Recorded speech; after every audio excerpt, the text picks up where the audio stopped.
Welcome to the Custer Motorway. I kept thinking of it as I approached it as the Custer Speedway. It's not. This is a CCC road that was built. If you're familiar with that project, it was an FDR project back in the 1930s. And it's the modern road. It's about 40 miles of dirt road and gravel, twisting and winding through the mountains. It replaced an old toll road that was actually built in 1880. A very enterprising individual who figured there was a way to put a toll road in to get between Chalice and the mining cities of Custer City and Bonanza. Those are the two other um, ghost towns that I visited on the 17th of September. Now, I wouldn't have done this all in one day, except for the fact that I had found out that the state park service was going in and removing all the artifacts on the following day, on the 18th. So this is something that you want to do during the summer, primarily between Memorial Day and Labor Day. Much earlier than Memorial Day, there's going to be a lot of snow in here, and much later than Labor Day, there's going to be a lot of snow in here. Again, I went through on the 17th. It was a nice warm day, but in my conversations with people who live in this area, that's not something that you can necessarily count on for too much later into the season. Get past October 1st, and you could have some real challenges. And I'll tell you about those as we go along. So this is the view looking back towards Chalice. You can see you're looking eastbound. You can see the edge of civilization right there in modern times now. So you're driving a few miles already outside of Chalice, and Chalice is no metropolis, don't get me wrong. And again, this could easily be a 1 or a 2 day experience. I did it in a half a day. I would actually encourage you to go out there and then stay overnight, camp out, tent camp. If you have a small camper, you can get through here without too much trouble. I pull a 38-foot behemoth, and that just wouldn't work out all that well. So the first part of the drive is what's called corkscrew grade. And this presented some real challenges for folks way back when, especially on the toll road. You have a view here. The CCC road that I was driving on was different from the original toll road, and they said in the caption there that you might be able to see the scar on the land, and I think that's this, where the folks originally traveled over a very steep hill. They were pulling oxen, they were pulling um, wagon trains, basically getting across in the 1880s to get out to Bonanza and to get out to Custer City to seek their fortunes. Eventually, the toll road catches up with the CCC road, or vice versa. CCC road parallels the old toll road, and you'll see where that happens, and we'll talk about that. um, this is just a view of the wilderness. You're in the Frank Church Wilderness, or on the edge of it. It's the largest wilderness area in the United States, continuous 2.3 million acres that's forested. The only wilderness area that's larger is Death Valley. But this is an incredibly large forested area. It's the most remote area of the United States you can be in if you wander out into the forested region. So this is the edge of it. I felt no problem parking my car anywhere along the way. Nobody came by. The one person who passed me was just before I entered at the sign for the motorway. So I had absolutely no cross traffic until I got to the other end of this. And again, this is about 40 miles. When the original settlers traveled through here, you're looking at an 8-hour journey or so, and there are some way stations along the way that we're going to see evidence of. And that's where they would sometimes stay overnight, or at least stop for a meal and rest the animals, or exchange their animals for new animals that could pull them without, again, wearing out the animals. And again, this is an area that is snow covered for much of the year, so travel through this region was not easy. This is just a sign of the colors of the season. I took some notable photos. There's not just yellow out here. That's what I found in Colorado. But in Idaho, there are some reds and purples and oranges. Mostly the bushes, mostly the lower scrub, but it's still nice. It's nice to see it. Doesn't compete with Vermont, but what can I tell you? Forgive me as I refer to my notes periodically, because I want to make sure that I cover all the salient points as we look at what we have here. Okay, a little more foliage. Again, parked in a very remote area of the region. And there were often rivers and streams running alongside the road, so it was just very picturesque. Tons of camping sites that you could stop at and spend the night.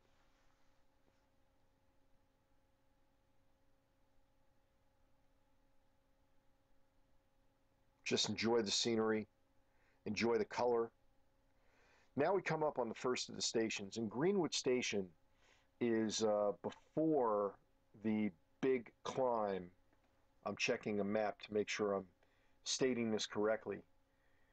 Greenwood Station, yeah, is before the big climb to Mill Creek Summit, which is at 8,700 feet. I'll tell you a story about Mill Creek Summit in a minute.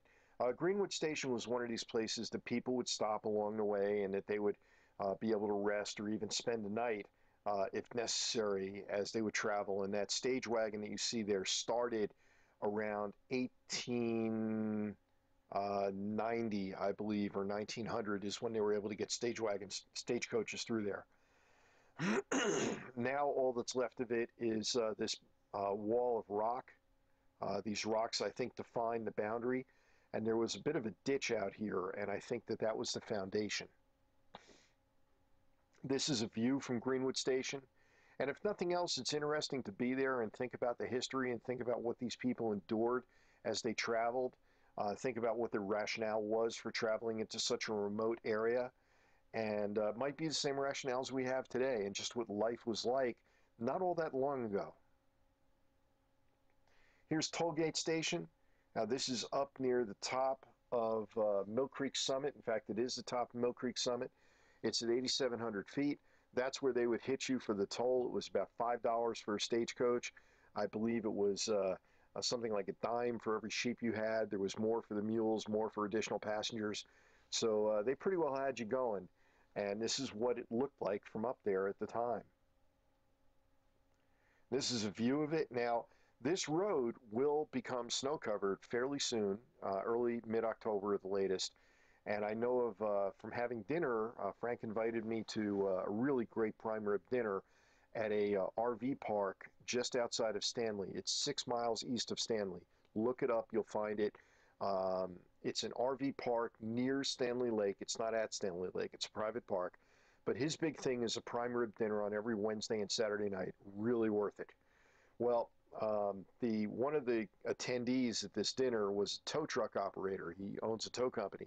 He told me that one of the folks who was actually a local went up through here thinking he was going to take a shortcut, got caught up in a snowstorm, had to walk out, which would be on the order of 15 to 20 miles either way, and ended up leaving his vehicle there, and it was stuck there for the winter.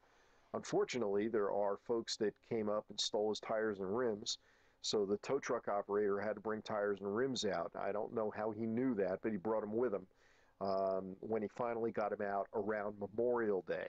So the truck spent the winter up on the top of that pass. There was another event where the tow truck operator told me he actually got a trailer and I think a 4x4, an ATV, because another camper in the area stayed until November and got stuck. That was in a different year. You gotta wonder. So this is the look down Mill Creek Pass. And this is what's left of the Tollgate Station. Again, these were wood buildings. They weren't necessarily going to survive the time, and I'm sure scavengers came in and took what they could from there to use at other locations.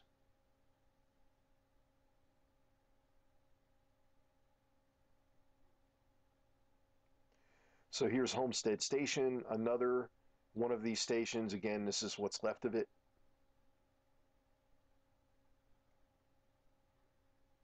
11-Mile Barn was another one. And again, remember, it would take 8 hours. They would leave at 4 a.m. and arrive at Chalice by noon. Look at that method of travel. Here's 11-Mile Barn. And these are all marked, and there's a guide map that you can use to take your way through.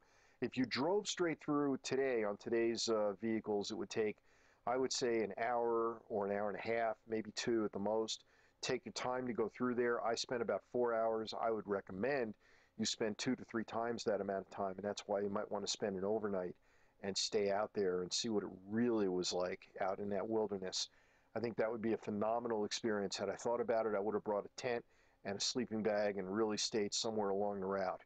I think that experience would be absolutely incredible. Continuing, this is an area that's just absolutely gorgeous and remote. The 11-mile barn is now approaching Custer City. So you can see what's left of the foundation at the 11-mile barn. Now, we're approaching Custer City, and the first thing you encounter from this direction, coming from the east headed west, is the Custer Cemetery. And I've included a few of the headstones, which are apparently redone, just to show how people were buried at that time and what some of the comments were on their headstones. First of all, you can see the burial ground. There's not many graves there. If they could, they would get people out of the remote areas and into a more city-like environment to put them into a more traditional cemetery. I would imagine that these are very shallow graves because the land was typically frozen throughout much of the year. So snowslide is something I'm sure that was one of the major risks of living in the area. This was a tragic story. There was a young couple that had a young child that for one reason or another went into respiratory arrest unless they were placed in warm water. And they always had warm water sitting aside so that the child, if they went into respiratory arrest, respiratory problems, would be able to get relief. Well, somebody one day used the water to wash some dishes and threw it out, and the mother had to go running around looking for more warm water. By the time she found it, the child had already expired. So child lived to be about 7 months old. Here's a granite gravestone. It's probably one of the originals. Again, for another child that survived a year or less. This is an interesting one, over drunk. There was quite a bit of drinking that went on, and there you go. I guess it is toxic, and some people can die of it. This was an unfortunately common problem out in these remote areas. People would get depressed, and they'd be away from their loved ones, and suicide was the result. So here is a working ranch that looks like it has some buildings of the era on it that have been restored. This is right next to Custer City. This is some of the artifacts from Custer City that were about to be removed. Here's an old motor. Here's the blacksmith shop. That's not going to be removed, but it's of course locked up for the summer, for the winter. During the summer, I believe folks can have access to that. Here's another piece of equipment. Honestly, not sure what it is or what it was used for. This was a residence, as I recall. Yep. You can see inside. It's been set up again during the summer. You can walk around inside and see how people lived in that period. This would have been around circa 1900. Another mill in the area. This is the assay office. Now, this is where if a miner had a measurable amount of gold or silver, they could bring it in, it would be weighed, and they could receive money in return for the bullion that they were turning in. I believe this is the schoolhouse. This is a private residence. Again, I believe restored, although it looks like it was built really well at the time. You've got another view of the Custer City area. Again, the state has done an excellent job restoring the buildings. And again, they were all closed so that full information was not fully available to assess what was going on. But it's your typical community where there had to be a bar or several bars, residence homes. You've got the upper class and the miners, and you, of course, had stores and things like that. Here's a rebuilt, restored saloon from the late 1800s. It was then used, I believe, as a doctor's office in the early 1900s. Now, this is the Yankee Fork Dredge. Yankee Fork Gold Dredge. This is actually much more recent than most of what you've seen. This actually was in operation until 1952, and I believe wasn't even built until the Depression era. So this is a much more modern building. Now, Bonanza City is maybe a mile up the road from Custer, and there's not much left of it. There's one building standing. Here's the remains of another building.